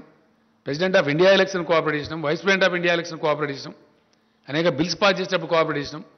మా మీద ఎందుకంటే మీరు అనవసరంగా ఇట్లా చేస్తారని చెప్పి నేను చెప్పిన, మర్యాదతో చెప్పిన. మేము సంస్కారవంతంగా ఉన్నామని చెప్పిన. ఇంత కుసంస్కారుల్లాగా, హీనుల్లాగా దిగజారిపోయి రాజకీయాలను దిగజార్చుకుంటూ, రాజకీయ విలువలు దిగజార్చుకుంటూ, ఇష్టం వచ్చిన పద్ధతిలో మాట్లాడుకుంటూ ఎవరిని మోసం చేస్తారండి? ఎన్ని రోజులు చేస్తారు? ఎంతకాలం చేస్తారు? నువ్వు ఇప్పటిదాకా క్షమించడం కానీ బీ కేర్ఫుల్, జాగ్రత్త. నేను రాష్ట్ర బీజేపీ అధ్యక్షునికి వార్నింగ్ ఇస్తా ఉన్నా. నువ్వు మనిషివే అయితే, నీకు నిజాయితీ ఉంటే ఢిల్లీకి పోయి ఆర్డర్ తీసుకురా. యాసంగిలో వడ్డేమని చెప్పినావు కదా, మొత్తం ధాన్యం కేంద్రం మేము తీసుకుంటామని ఆర్డర్ తీసుకురా. పంటలు నేనే ఇస్తా, మంచి విత్తనాలు నేను సప్లై చేపిస్తా. అడ్డం పొడు ఇష్టం వచ్చినట్టు మాట్లాడతాం. కరెంట్ ఇస్తాం, నీళ్ళు ఇస్తాం, మందులు ఇస్తాం, అన్ని ఇస్తాం. మొత్తం కొనుగోలు చేసి అప్పగిస్తాం, ఒక గింజ లేకుండా. నేను రైతు సోదరులకు ఒకటే మాట మనం చేస్తా ఉన్నా, ఈ అల్లా టప్పగాల మాటలు పట్టుకుంటే దెబ్బతింటాము. మీ ప్రాంతాలలో మీ వ్యవసాయ అధికారులను సంప్రదించండి. వరి కాకుండా ఇతర పంటలే వేసుకోండి. వీళ్ళు మోసం చేస్తారు, మనకు తీసుకోరు. మా తనలాట ఏంటంటే మీరు మంచిగా ఉండాలని, మా రైతులు బతకాలని, పంట పండించిన రైతుకు 10 రూపాయలు రావాలని చెప్పి, రైతు జేబులకు డబ్బులు రావాలని మేము కొట్లాడుతున్నాం. రైతును ముంచి రాజకీయం చేసి మీ ఓట్లకు, మీ డబ్బాలకు ఓట్లు రావాలని వాళ్ళు కొట్లాడుతున్నారు. కుటిల నీతి ఇది. ఈ కుటిల నీతిని రైతాంగం గమనించాలి. ఒకటే ఒక మాటను అర్థం చేసుకోవాలి రైతాంగం. 7 ఏళ్ల నుంచి మీకు ఇండియాలో ఎక్కలేనటువంటి సదుపాయాలు చేసింది టీఆర్ఎస్ గవర్నమెంట్. చేసి వాస్తవం కాదా? మిషన్ కాకతీయ చేస్తే ఎంత అద్భుతంగా ఉన్నాయి చెరువులు. ఒక్క చెరువు దిగిపోయిందా? పోయిన సంవత్సరం భయంకరమైన వర్షాలు కురిసింది. ఈ సంవత్సరం కూడా చాలా ఎక్సెస్ రైన్ఫాల్ అయింది. ఇక్కడ ఒక్క చెరువు దిగలేదే తెలంగాణలో. బోర్లన్నీ మోటార్ పెట్టకుండా మీదికి పోస్తున్నాయి కదా బోర్లన్నీ. ఇలా ఊడలు పెట్టినాయి కదా, జాలు వారుతున్నాయి కదా తెలంగాణలో. ఇంత అద్భుతమైన సృష్టించింది తెలంగాణ టీఆర్ఎస్ గవర్నమెంట్. ఎస్, భూగర్భ జలాలు పెంచినాం, ప్రాజెక్టులు కంప్లీట్ చేసినాం, కొత్త ప్రాజెక్టు నిర్మాణం చేసినాం, అతివేగంగా లక్షల ఎకరాల నిల్లిచ్చే పరిస్థితి తెచ్చినాం, అద్భుతమైన హై క్వాలిటీ పవర్ ఇస్తున్నాం, పెట్టుబడి ఇస్తున్నాం. ఇన్ని మంచి చేసిన వాళ్ళము మీరు బతుకుండాలని మేము కోరుకుంటాం. చిల్లర రాజకీయాల కోసం మిమ్మల్ని వాడుకోవాలి, మీరు వండియాలి, మిమ్మల్ని రోడ్ల మీద కూర్చోబెట్టి ధర్నా చేయించాలి అనే పరిస్థితిలో వాళ్ళు మాట్లాడుతున్నారు. కాబట్టి ఈ అల్లా టప్పగాళ్ళు, పనికిమాలినోళ్ళు, 10 రూపాయల పని చేయని వాళ్ళు ఈ రాష్ట్రానికి ఎక్కడ చేసినండి ఈ మనిషి? కరీంనగర్ నుంచి ఎంపీకి గెలిచిండు, ₹1 పని తెచ్చిండా? ఒక మెడికల్ కాలేజ్ తెచ్చిండా? ఏం తెచ్చింది నాకు అర్థం కాదు. ఏమన్నా ఏకాన పని ఉన్నదా? అన్ని కాయగూరకుడు మాటలు, అడ్డం పొడుగు మాట్లాడు. అది నాకు అర్థమవుతుంది. అది ఇంగ్లీష్ అయిందో వస్తుందా? ఢిల్లీలో ఏం మాట్లాడతారో తెలుస్తుందా ఈ మనిషికి? కేంద్ర ప్రభుత్వం ఇచ్చే లెటర్లు అర్థమని అయితే ఆయనకు ఈ లెటర్లు did you go through? As a state party ప్రెసిడెంట్గా, దేశాన్ని పరిపాలించే పార్టీ ప్రెసిడెంట్గా ఈ లెటర్లు ఎప్పుడైనా చూసినావా? కరస్పాండెంట్ తెలుసుకున్నావా? ఇది ఏం లేకుండా బాధ్యతారహితంగా పోయి ఇదే దుర్మార్గుడు మీరు పర్యావరణ అనుమతులు ఇద్దని లెటర్ రాస్తాడు తెలంగాణ ప్రాజెక్టులు. వీళ్ళ తెలంగాణ ప్రకాష్ జావడేకర్ మంత్రి ఉన్నప్పుడు ఆయన పోయి లెటర్ ఇచ్చిండు. నాకు ఆయనే చెప్పిండు, ఏమైనా మీ స్టేట్ ప్రెసిడెంట్ మాకు లెటర్ ఇచ్చిండు అని చెప్పి. ఇదా తెలంగాణ? కేసీఆర్ బతికున్నంత కాలం ఎట్టి పరిస్థితులలో దళిత బంధు స్కీమ్ కంప్లీట్ ఇంప్లిమెంట్ చేస్తాం. ఏ పద్ధతిలో నేను చెప్పినో ఆ పద్ధతిలో ఇంప్లిమెంట్ చేస్తాం. ఒక హుజురాబాద్ కాదు, అంతటి ఇంప్లిమెంట్ చేస్తాం. ఒక రాజకీయ పార్టీ అయిన తర్వాత ఎలక్షన్ గెలుస్తాం, ఓడతాం, మస్తు జరుగుతుంటాయి. మన నాగార్జున సార్ కాన్స్టిట్యున్సీలో ఇదే బీజేపీ చిత్తుగా డిపైడ్ పోయింది. అప్పుడేం మాట్లాడతారు? ఏదో పెద్ద ప్రళయం బద్దలైపోయినాడు హుజురాబాద్. ఒక ఎలక్షన్ వస్తుంది, పీక్తుంది ఇష్యూ. 110 ఎమ్మెల్యేల స్ట్రెంత్ ఉంది మాకు. బోధన జరుగుతూ ఉంటాయి. బై ఎలక్షన్స్ అన్నప్పుడు గెలుస్తాము, ఓడతాం, అనేకం జరుగుతుండే. మేము ఉత్తమ్ కుమార్ రెడ్డి పీసీసీ ప్రెసిడెంట్ ఉండే, ఆడ గెలిచిన హుజూర్నగర్లో మేము అట్లా మస్తు గెలుస్తాము. చాలా సందర్భాలు జరుగుతూ ఉంటాయి. దానికి ఎంతో పెద్ద తెలంగాణ మాకు ప్రజలు వ్యతిరేకం ఇచ్చినారు. మరి 25-30 సీట్లు జరిగినాయి, అన్ని వీక్నాయి. మరి మీ బీజేపీ దేశంలో మీకు వ్యతిరేకం ఉన్నట్ట, బీజేపీకి వ్యతిరేక తీర్పు వచ్చినట్ట, దాన్ని ఎట్లా తీసుకోవాలి? మరి ఉప ఎన్నికలను వచ్చినప్పుడు జరుగుతూ ఉంటాయి పరిణామాలు. We don't care for that. అనేక ఎన్నికలు కొట్లాడుతుంటాము, ఇప్పుడు గెలుస్తాము, ఓడుతాం, నడుస్తుంటుంది. అది పాలిటిక్స్ గోస్ ఆన్. అదేందో పెద్ద పీకినట్టు, పడగొట్టినట్టు, దానికి పెద్ద ప్రళయం బదలైనట్టు. మీకు ఇక్కడ ఉన్నది ఆర్గనైజేషన్ తోక. 2018లో 107 సీట్లో డిపైడ్ పోయిన పార్టీ, 107 స్థానాలలో. మేము 3/4 మెజార్టీతో గెలిచిన పార్టీ. ఉద్యమం చేసి మేము రాష్ట్రాన్ని తెచ్చిన పార్టీ. ఎస్, పబ్లిక్ రిప్రజెంటేటివ్స్ అతి ఎక్కువ కలిగి ఉన్న పార్టీ మేము. ఇన్ని రోజులు మీరు మాట్లాడితే కుక్కలు మరుగుతాయి, పోనీ ఏనుగోంగ ఎన్ని కుక్కలు మరుగాయని క్షమించినాం మేము. ఈ కానుంచి అడ్డదిడ్డంగా మాట్లాడినా, పిచ్చి కూతలు కూసినా మిమ్మల్ని ఎన్ని రకాలుగా చట్టపరంగా చర్యలు తీసుకుంటాం, రోడ్ల మీద నిలబెడతాం, ప్రశ్నిస్తాం. ఎవరి పట్ల పడితే వారి పట్ల అడ్డదిడ్డంగా మాట్లాడితే నాలుగేళ్ళు సీరేస్తాం. జాగ్రత్త. Yes, it is my duty. తప్పకుండా నేను తెలంగాణ సాధించిన వ్యక్తిని. ఈ తెలంగాణను అద్భుతమైన ఒక శక్తి నిలబెట్టిన వ్యక్తిని నేను. నాకు బాధ్యత ఉంది, నాకు బరువు ఉంది. ఈ తెలంగాణకు ఒక గమ్యం ఉంది, లక్ష్యం ఉంది. అక్కడ తీసుకెళ్తున్నాం మేము. అన్ని వర్గాల ప్రజలను బాగు చేయడానికి తీసుకెళ్తున్నాం. నేను ఇంకో మాట కూడా సందర్భంగా చెప్తా ఉన్నా. దళిత బంధు మీద కూడా వీళ్ళు ఇష్టం వచ్చిన కామెంట్లు చేసినారు. మీరు ఎక్కడ చేసినారా మీ జీవితంలో? మీ బీజేపీ పరిపాలించే రాష్ట్రాలు ఎక్కడ ఉందా? 2000 రూపాయల పెన్షన్ ఇచ్చే ముఖం ఉందా మీకు? అసలు ఓ కళ్యాణ లక్ష్మి లాంటి స్కీమ్ ఉందా మీ బీజేపీ పాలిత రాష్ట్రాలలో? ఉందా? ఎక్కడ ఉందా? ఏ ప్రజలకన్నా మీరు మంచి చేసిర్రా మీ 7 ఏళ్ల పరిపాలనలో? ఎంతసేపు మత విద్వేషాలు రెచ్చగొట్టుడు, బార్డర్ చూపించుడు, పాకిస్తాన్ చూపించుడు, చైనాను చూపించుడు. ఆడ కూడా లెంకల పడ్డరు. వాడు వచ్చి చైనా దంచుతుండు అరుణాచల్ ప్రదేశ్లో. ఈ ఊళ్ళ కడుతుండు అక్కడ. ఆడ శాత కాదు, తోక ముడిచిరు అక్కడ. వాటికనే ఒకటి డ్రామా చేసి మత విద్వేషాలు రెచ్చగొట్టుడు, కుల విద్వేషాలు రెచ్చగొట్టుడు, పిచ్చి పిచ్చి కథలు చేసుడు, పచ్చి అబద్ధాలు ప్రచారం చేసి, పచ్చి అబద్ధాలు. ఒక్కడన్నా నిజముందా? పెరిగిందా క్రూడ్ ఆయిల్ ధర ఇంటర్నేషనల్ మార్కెట్లో? పెరిగిందా? చూపిస్తావా? ఇంటర్నేషనల్ ప్రైస్ కదా, అబద్ధం చెప్పలేం కదా ఇవ్వలేం కూడా. పెరగకున్నా పెరిగిందని చెప్పలేదా మీరు? ఎట్లా పెంచింది మీరు? ట్యాక్స్లు ఎట్లేసిండ్రు? పెంచింది మీరు, ప్రజల మీద భారం మోపింది మీరు. ప్రజల చేతుల మీకు శిక్ష తప్పదు. We are demanding the government of India to withdraw all cesses on petrol and diesel immediately. ఆటోమేటిక్గా 77 రూపాయలకు వస్తుంది. మీరు పెంచి మీరు పిసరంతా తగ్గించి 30 రూపాయలు పెంచి 31 రూపాయలు లీటర్కి పెంచి దానిలో 5 రూపాయలు తక్కువ చేసి మేమేందో పీకి పడగొట్టినాం, మీరు కూడా తగ్గిస్తుండ్రు, మేము ధర్నా చేస్తాం మీరు తగ్గిపోతే అని మాట్లాడతారు. 100% సెస్ సెస్ సెస్ రూపం పెట్టి మొత్తం వాళ్ళు కొట్టేయడం డబ్బులు. రాష్ట్రాలకు ఇయ్యారు వాటా దాంట్లో. డివైజివ్ పూల్లో రాజ్యాంగబద్ధంగా ట్యాక్స్ రూపంలో వస్తే సెంట్రల్ ట్యాక్సెస్లో స్టేట్లకు షేర్ ఇవ్వాలి, 41% ఇవ్వాలి. దాన్ని ఎగగొట్టడానికి రాష్ట్రాలను నోరుగొట్టి మొత్తం డబ్బులు మీరే తీసుకొని అన్నీ కూడా భయంకరమైనటువంటి ఫలితాలు మీ పరిపాలనలో. జీడీపీ నాశనం అయిపోయింది, గంగానదిలో శవాలు తేలిని కోవిడ్ సందర్భంలో మీ చేతగాంతనం వల్ల. ఎస్, అన్నీ ఇంకా చాలా ఉన్నాయి. రేపటి నుంచి అగ్గి పెడతాం దేశంలో, ఎక్కడ ఏం పెట్టడం మాకు తెలుసు.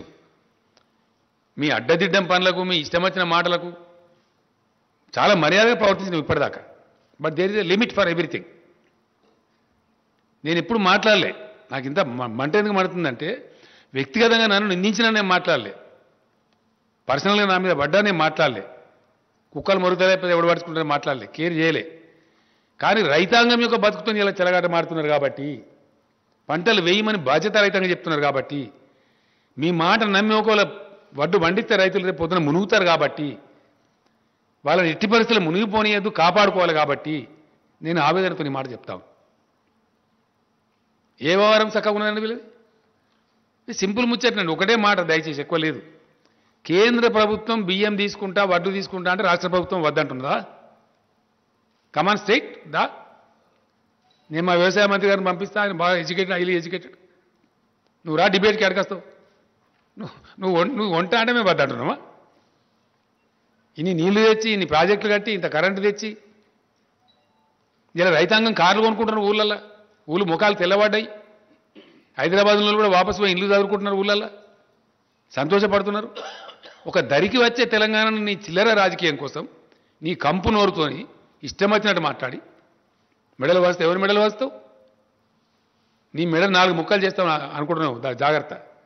తెలంగాణ ప్రజల జీవితాలతో చెలగాట మాట్లాడితే ఊకోడు కేసీఆర్. నన్నంటే నేను పడ్డా, కానీ తెలంగాణ రైతులు మోసం చేస్తా, తెలంగాణ రాష్ట్ర ఎకానమీ నాశనం చేస్తా, నో. మేము కడుపు కట్టుకొని, నోరు కట్టుకొని, నీతిమంతంగా, డిసిప్లిన్గా ఫిజికల్ ప్రుడెన్స్ మెయింటైన్ చేసినాం, ఆర్థిక క్రమశిక్షణ పాటించినాం. దానివల్ల రాష్ట్ర ఆర్థిక పరిస్థితి పటిష్టంగా ఉంది. అలా we are number 1 state in the country. ఇది మా డిసిప్లిన్. మీ చేతగాంతనం వల్ల దేశాన్ని నాశనం పట్టించింది మీరు. మీరు వచ్చినాడు 30-40 వేల కోట్ల అప్పు, ఇలా 1,30,000 కోట్ల అప్పు చేసింది మీరు. ఇని 70-80 లక్షల కోట్ల అప్పులు చేసిండ్రు ఈ కేంద్ర ప్రభుత్వం. జీడీపీ క్రాస్ చేసిండ్రు, ధరలు పెంచిండ్రు. ఏమైందండి ఇలా ఫలితం? మీరు పెంచిన పెట్రోల్ ధరల వల్ల ప్రతి ఒక్క వస్తువు బగ్గుమంటుంది. ఇలా అన్ని నిత్యావసర సరుకులు పెరిగినాయి, ప్రతి ఒక్కటి. ఎరువు బస్తా తీసుకొచ్చి ఆ రైతుకు అమ్మితే దాని మీద ట్రాన్స్పోర్ట్ ఛార్జ్ పెరిగిందని వాళ్ళు ధరలు వేస్తూ ఉన్నారు. పప్పుల ధరలు పెరిగినాయి, ఉప్పుల ధరలు పెరిగినాయి. పెరిగింది ఏదైనా ఉందా ఇయ్యాల? వాని ఇవ్వనేం అనే పరిస్థితి లేదు ప్రజలు. పెట్రోల్ ధర పెరిగింది సార్, మాకు ట్రాన్స్పోర్ట్ ఛార్జ్ పెరిగింది, మేము ఇస్తాం. ఒక్క పెట్రోల్ ధర కాదు, పెట్రోల్ ధర పెంచడం ద్వారా పేద ప్రజల యొక్క జేబులు దోపిడీ చేసి వాళ్ళ కొంపలు ఆర్చింది మీరు. అన్ని నిత్యావసర వర్కులు. అసలు వాస్తవ స్టోరీ ఇట్లుంటే మీరేందో పవిత్రులు అన్నట్టు, మీరు చాలా గొప్పోలం అన్నట్టు, మా అంత సిపాయి లేరు అన్నట్టు అడ్డం పొడుగు మాట్లాడడం చాలా జాగ్రత్త. ఇప్పటిదాకా క్షమించినాం, ఇప్పటి నుంచి మాత్రం క్షమించాం. కేంద్ర మంత్రి కూడా కిషన్ రెడ్డి కూడా తప్పులు మాట్లాడుతున్న కిషన్ రెడ్డి గారు మంచిది కాదు నీకు. నేను కూడా పనిచేసిన కేంద్ర మంత్రిగా చాలా హుందా ఉండాలి, పెద్ద పదవి వచ్చిన అంత గౌరవంగా మాట్లాడాలి. ఈయన మన హుజురాబాద్ ఎలక్షన్లో పోయి కేసీఆరే బాధ్యుడు అని మాట్లాడుతుంది. అన్ని అబద్ధాలు, పచ్చి అబద్ధాలు. ఈయన అప్పుడు యూపీఏ గవర్నమెంట్లో మంత్రి ఉండే, అప్పుడు చేసిన దానివల్ల మేము ఇప్పుడు పెంచిన ధర అని మాట్లాడుతుంది. ఇదా ఉందా నీ దగ్గర లెక్కాచారం? చూపిస్తావా? వస్తావా? ప్రతి విషయాన్ని కూడా ఉన్నది లేనట్టు, లేనిది ఉన్నట్టు భ్రమలు కల్పించి పచ్చి అబద్ధాలు చెప్పి ప్రజలను మోసం చేస్తూ ఉన్నారు. వీళ్ళు ఏం మంచి చేయలేదు ఎవరికి కూడా. వీళ్ళు రైతాంగానికి బాగా చేసిండ్రా, గిరిజనులకు బాగా చేసిండ్రా, దళితులకు బాగా చేసిండ్రా, బీసీలకు చేసిండ్రా, నిరుద్యోగ సమస్య తీర్చి ఏం తీర్చినాడు ఈ పార్టీ వచ్చి? నాకు అర్థం కాదు. ఎవరు ఉద్ధరించిండ్రు? ఇంకా ఉల్టా రైతులను దొక్కేయండి, చంపేయండి. బీజేపీ కార్యకర్తల మీటింగ్లు పెట్టి హర్యానా ముఖ్యమంత్రి చెప్తారు, మీరు జైలు కోవడానికి సిద్ధపడండి, 1000 మంది 1000 మంది చొప్పున ముఠాలు తయారై రైతులను దాడి చేయండి. ఇదానే మీ పరిపాలన, మీ నీతి? రైతుల మీద కారులు ఎక్కించి కేంద్ర మంత్రులు పోయి ఇదేనా నీతి? 1 సంవత్సరం నుంచి చేస్తానే రైతులు ధర్నా అక్కడ. మీరు ఇచ్చిన దిక్కుమాల కార్పొరేట్ చేతిలో పెడతామంటే వద్దని చెప్పి మొత్తం మార్కెట్ కమిటీలు రద్దు చేస్తారు వీళ్ళు. రైతుల బతుకుని తీసుకుపోయి కార్పొరేట్ల చేతిలో పెడతారు వీళ్ళు. ఎస్, మీది అదే కదా ప్రయత్నం. మీది చెప్పడమేమో తేనె ఊసిన కత్తిలాగా రైతు ఎక్కడైనా నమ్ముకోవచ్చు. అమ్ముకుంటాడు అనండి. 3 ఎకరాల రైతు, 5 ఎకరాల రైతు కొంచెం కర్ణాటకలో తమిళనాడులో అమ్ముతాడా, ఢిల్లీలో కూడా అమ్ముతాడా? సాధ్యమయ్యే పనేనా? అంటే ఇరకబెట్టాలి రైతు. ఈ మోసం చేసి కార్పొరేట్ వాడింత ధర చెప్తే అంత ధరకు అమ్ముకోవాలి. ఆయన పొలంలో ఆయన జీతగానికి పనిచేయాలి. అగ్రికల్చర్ కార్పొరేటైజేషన్ కోసం చేసిన కుట్ర, భయంకరమైనటువంటి పద్ధతిలో జరుగుతున్న కుట్ర, అన్నిటినీ ఛేదిస్తామని బయట పెడతాం. ఎస్, డెఫినెట్గా రేపు పార్లమెంట్లో కూడా దద్దరిలో చేస్తాం. రాష్ట్ర హక్కుల కోసం కొట్లాడతాం. నీ ధాన్యం సంగతి కూడా పెడతాం రేపు పార్లమెంట్లో. ఇప్పుడు కూడా మేము పెడతాం డెఫినెట్గా.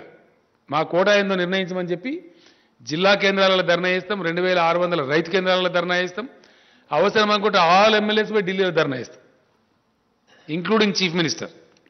మొత్తం తెలంగాణ క్యాబినెట్, తెలంగాణ ఎంపీలు, తెలంగాణ ఎమ్మెల్యేలు, ఎమ్మెల్సీలు అందరం కూడా పోయి, ప్రజాప్రతినిధులు, జడ్పీ చైర్మన్లు, స్థానిక సంస్థల చైర్మన్లు అందరం పోయి వేలాది మందిని పోయి వడ్లు కొనమని చెప్పి ధర్నా పెడతాం ఢిల్లీలో. ఇంకో నాటకం ఏంటంటే పంజాబ్లో మొత్తం ధాన్యం సేకరిస్తారండి. కంప్లీట్ 100% ధాన్యం సేకరిస్తారు. తెలంగాణ ధాన్యం ఎందుకు కొన్నారు నేను అడుగుతా ఉన్నా. మీ సమాధానం ఏంటి? ఫస్ట్ దానికి సమాధానం చెప్పు. నీ మెడల సంగతి, తోల సంగతి అట్లా ఉండదు. పంజాబ్లో మొత్తం సేకరించి తెలంగాణ ధాన్యం ఎందుకు సేకరించరు? కారణం ఏంది? కేంద్ర ప్రభుత్వం రాష్ట్రానికి ఒక నీతి ఉంటుందా? కేంద్ర ప్రభుత్వానికి చిత్తశుద్ధి ఉంటే తెలంగాణలో కూడా మొత్తం ధాన్యం సేకరించాలి 100%. ఎందుకు సేకరించరు? తెలంగాణలో ప్రొడక్టివిటీ ఎక్కువ. దేశానికి అన్నం పెడుతుంది తెలంగాణ. ఇయ్యాల మీ కళ్ళు మండుతున్నాయి. తెలంగాణ రైతులు సంతోషపడితే మీ కడుపులు ఉడికిపోతున్నాయి. కాబట్టి పిచ్చి పిచ్చి ప్రేలాపనలు మానుకొని జాగ్రత్తగా మాట్లాడాలా, జాగ్రత్తగా వ్యవహారం చేయాలా. రైతులు కూడా చూస్తాం, ఒక వారం రోజులు చూద్దాం. కేంద్ర ప్రభుత్వం ఒకవేళ ఆర్డర్ ఇస్తుందా ఇయ్యని మేము కూడా డిమాండ్ చేస్తా ఉన్నాం. అధికారులు మొన్ననే పోయొచ్చారు. నిన్న రాత్రి కూడా నేను మాట్లాడినా. ఒక వారం చూద్దాం. డిసెంబర్ దాకా వేయచ్చు వారి. ఇప్పుడు తొందరపడేసే అవసరం లేదు. నిజంగానే కేంద్రం తీసుకుంటే సంతోషంగా వేద్దాం వారి. కానీ కేంద్రం తీసుకోదు. వాళ్ళు రాయించుకున్నారు మనతోని. No boiled rice from Telangana state అని మీకు ఇచ్చిన సీట్లలో ఉందండి. దయచేసి మీరు చూడండి. స్పెసిఫిక్ ఇచ్చిన కేటగిరీ. ఇంకా ఎఫ్సిఐ మేనేజర్కి ఒక దాంట్లో ఇచ్చిండ్రు. బ్యాక్ టు బ్యాక్ ఉంది ఒక దాంట్లో. ఒక సెంటెన్స్ నేను చదివి వినిపిస్తాను మీకు. ఎఫ్సిఐ ఇక్కడ లోకల్ మేనేజర్ గారికి బ్యాక్ టు బ్యాక్ ఉంది. అది మీదేందా కమలాకర్? కాదు, 80-20 ఒకటి ఉంది. అదంతా మోసం చేశారు. ఫైనల్గా చెప్పిన దానిలో ఇక్కడ ఉందండి. కృషి భవన్ ఇన్ న్యూఢిల్లీ మీకు ఇచ్చిన దానిలో ఉంది. దీనిలో బ్యాక్ పేజీలో ఏముంటుందంటే క్లియర్గా the general manager Telangana region FCI with a request to take in writing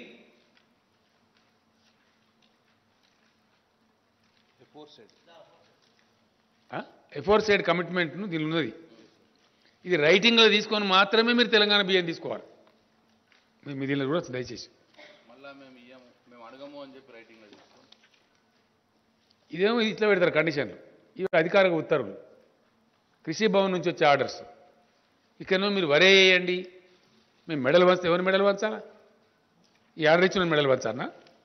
నీ మెడల్ వంచానా? ఎవరి మెడల్ వంచాలా? ఈ కాపీలో ఉందండి. దీనిలో బ్యాక్ టు బ్యాక్ ఉంది. దీనిలో వన్ పేపర్ ఇచ్చినాం మేము. దీనిలో క్లియర్గా ఉంది. లాస్ట్ది ఇక్కడ ఉండబడే ఎఫ్సిఐ జిఎంకి ఇచ్చిన ఆర్డర్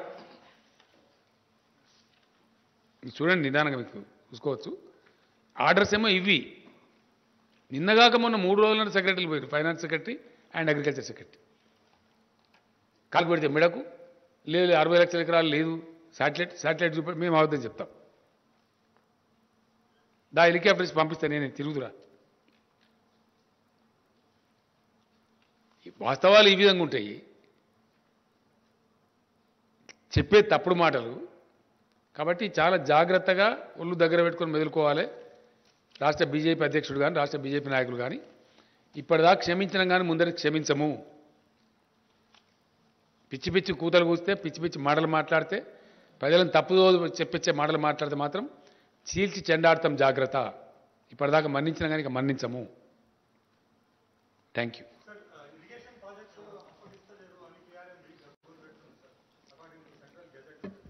అదో కేఆర్ఎంబి తోక.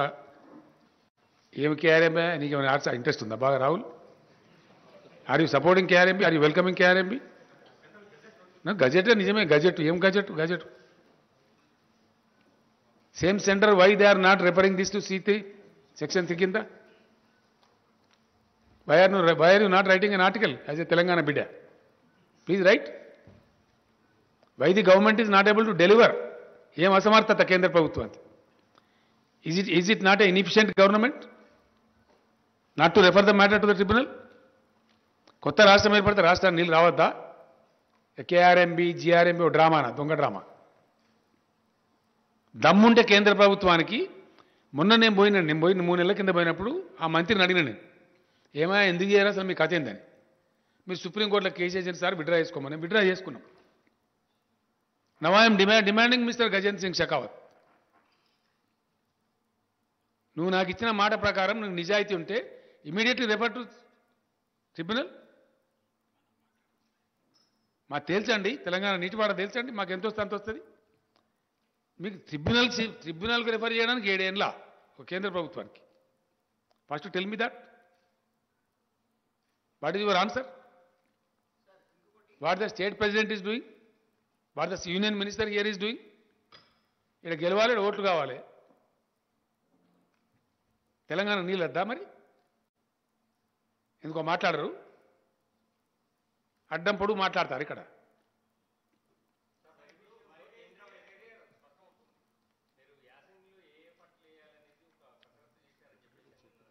మొత్తం డీటెయిల్స్ అన్ని ఇచ్చిండ్రు, అందరికి ఇచ్చిండండి. ఇచ్చినారు వ్యవసాయ శాఖ. నేను ఏమంటున్నా, రైతాంగం ఏ పంటలు వేయాలనేది మీ స్థానిక వ్యవసాయ అధికారులను సంప్రదించండి. వాళ్ళు ఆల్రెడీ మీటింగ్లు పెడుతున్నారు, చెప్తున్నారు. ప్రత్యామ్నాయ పంటలే వేసుకోండి, మంచి లాభం జరుగుతుంది. 2 పంటలు వండియచ్చు. ఇప్పుడు నువ్వులు వేయచ్చు ప్లస్ పెసర్లు వేయవచ్చు. వరి కంటే ఎక్కువ డబ్బులు వస్తాయి. కొంతమంది మూర్ఖంగా పిచ్చిగా మరి నీళ్ళు తెచ్చారు కదా, ఎందుకు తెచ్చారు, వరి పంట అయిపోతే ఎట్లా అని మాట్లాడుతుంది. నీళ్ళు తెచ్చింది పంటలు వేసుకోమని, వరి పంట వేసుకోమని కాదు. ఏ పంట అయినా వేసుకోవచ్చు. ప్రభుత్వం పెట్టుబడి ఉండే తొందరగా పడుతుంది. ప్రభుత్వం మీకు పెట్టుబడి ఇస్తుంది, కరెంట్ ఇస్తుంది, నీళ్ళు ఇస్తుంది, భూగర్భ జలాలు పెంచింది. మీరు పంటలు పండించి మంచిగా బతమని కదా, ఈ సన్నాసుల చేతులు పడమని కాదు కదా. చాలా ఉన్నాయి పంటలు, అద్భుతమైన పంటలు పండుతాయి. Yes please.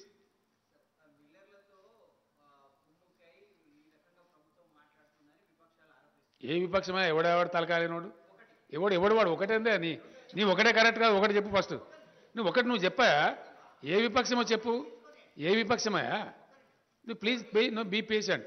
ఏ విపక్షమో చెప్పు. నువ్వు వాడు తలకాయనోడా, తోకున్నాడా, మంచిగా గాడిదా?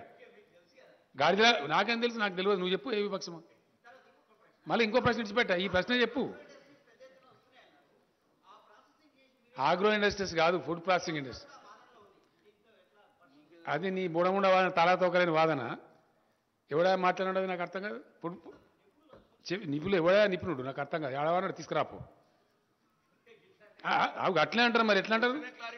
నువ్వెట్లా అంటారు? నువ్వు మరి ఫుడ్ ప్రాసెసింగ్ ఇండస్ట్రీ రావాలా? దానికి 2-3 ఏళ్ళు పడుతుంది, 4 ఏళ్ళు పడుతుంది. పట్టదా? నీకు కూడా ఉండాలి కదా జ్ఞానం.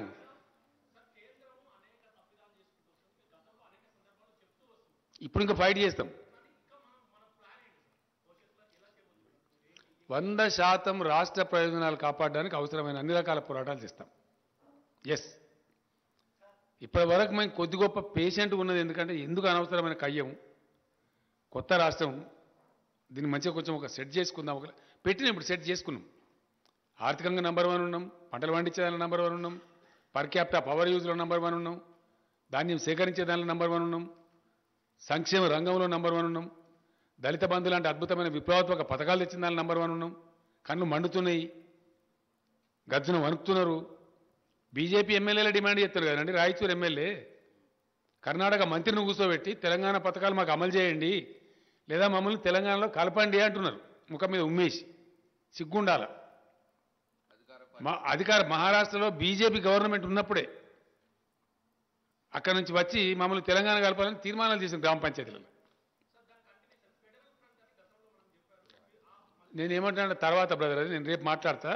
మీకు రేపటి నుంచి రోజు విందే, నేనే మాట్లాడతా. ఇక డైరెక్ట్గా నేనే రంగంలోకి ఎందుకు దిగినా అంటే ఈ చిల్లరగాళ్ళు, ఈ కిరికిరిగాళ్ళు, కిరాయగాళ్ళు వీళ్ళు తెలంగాణ నాగం చేస్తే కేసీఆర్ మౌనం పాటిస్తాడా? నా ప్రాణం పోయినా సరే, ఎంత కష్టపడి రాష్ట్రాన్ని తెచ్చిన్నో, ఎంత ఇష్టపడి దీన్ని డెవలప్ చేసిన్నో. నాకు ఒక మాట బాగా గుర్తుందండి. టీఆర్ఎస్ భవన్, తెలంగాణ భవన్ హైదరాబాద్లో ఇనాగ్రేట్ చేసినాడు. తమిళనాడు నుంచి పీఎంకే అధ్యక్షుల వారిని పిలిచినాడు, రామదాస్ గారు. ఆయన వచ్చిండు. ఆయన అన్నాడు ఆ బిల్డింగ్ చూసి, పార్టీ ఆఫీస్ కట్టుకోవడానికి నీకు 1 ఎకరం జాగిస్తే ఇంత బ్యూటిఫుల్ కట్టినవు, తెలంగాణ ఇస్తే ఇంకెంత బాగా చేస్తావో కేసీఆర్ అని అతను. దేవుని దేవాల తెలంగాణ వస్తుంది రామదాస్ గారు, మీరు బతికే ఉంటారు, నేను బతికే ఉంటాను, అద్భుతంగా చేసి చూపిస్తా తెలంగాణ అని చెప్పారు.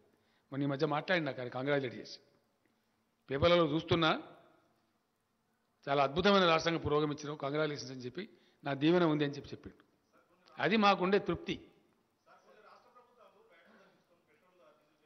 మేము తగ్గించామండి, క్వశ్చన్ డజన్ నాట్. మేము పెంచలే కదా, మేము పెంచితే కదా తగ్గించేది. మేము ఒక నయా పైసా పెంచలేదు, బ్యాట్ పెంచలే. అది ట్యాక్స్ కదనండి, మేము అవదని చెప్పడానికి ఉండదు కదా, పెంచితే రికార్డులు వస్తుంది కదా. టీఆర్ఎస్ ప్రభుత్వం ఏర్పడిన నాటి నుంచి ఒక నయా పైసా వ్యాట్ మేము పెంచలేదు. మమ్మల్ని తగ్గించమని ఎవడంటాడండి సన్నాసి గాడు? ఏ సన్నాసి పెంచిండో వాళ్ళు దించును. మీరు పెంచిన వాళ్ళు తగ్గించాలా, మేమేం తగ్గించాలా?